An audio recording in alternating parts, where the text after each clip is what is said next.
नाशिकच्या शिवसेना उद्धव बाळासाहेब ठाकरे पक्षाच्या जिल्हाप्रमुखावर महिला पदाधिकाऱ्यांनी गंभीर आरोप केलेत। जिल्हाप्रमुख रात्री उशिरा चुकीचे मेसेज आणि कॉल करत असल्याचा गंभीर आरोप केलाय। जिल्हाप्रमुख DG सूर्यवंशी यांच्या विरोधात महिलांनी गंभीर आरोप केलेत। आदित्य ठाकरेंनी या संदर्भात अंतर्गत चौकशी करण्याचे महिला पदाधिकाऱ्यांना आश्वासन दिलेलं आहे। जिल्हाप्रमुख आता इथे ते निवडून आलेला आहे, त्याचं नाव DG सूर्यवंशी आहे आणि हा खूप गेल्या वर्षीपासून जेव्हा त्याच्याकडे पदही नव्हतं तेव्हापासून तो महिलांना अर्वाच्य अश्लील भाषेमध्ये रात्री 3-3:30 वाजता दारू पिऊन मेसेज करतो, फोन करतो।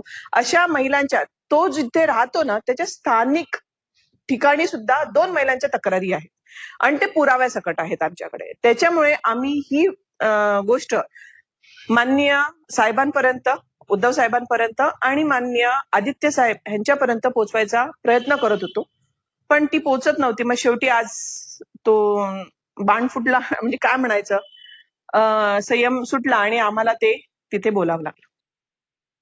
खूप महिलांनी तक्रार केलेली आहे की जे शिवसेनेचे जिल्हा प्रमुख आहे DG सूर्यवंशी, ते रात्री अपरात्री महिलांना मेसेज करतात।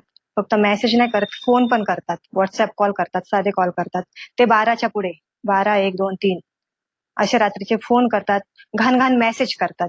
अशा आम्हाला महिलांनी तक्रार आमच्याकडे केलेली होती। त्या संदर्भात आम्ही आदित्य साहेबांशी आज भेटलो त्यांना आणि आमच्या ह्या ज्या महिलांच्या ज्या तक्रारी आहे त्या आम्ही त्यांच्यापर्यंत पोहोचवण्याचा प्रयत्न केला। जी काही महागाई वाढत चालली आहे त्याच फॅशनमध्ये वाढवायचं, ह्या सगळ्या प्रस्तावांचा मी विरोध केला। काल देखील मी पत्रकार परिषद घेऊन सांगितलं होतं की ह्याच्यात ज्यांचा हात नसेल किंवा ज्या पक्षांचा हात नसेल ते सगळे विरोध करतील। आज मला आनंद आहे की आजच्या सुधार समितीमध्ये हे सगळे प्रस्ताव पुन्हा पाठवले गेलेले आहेत, पण यांना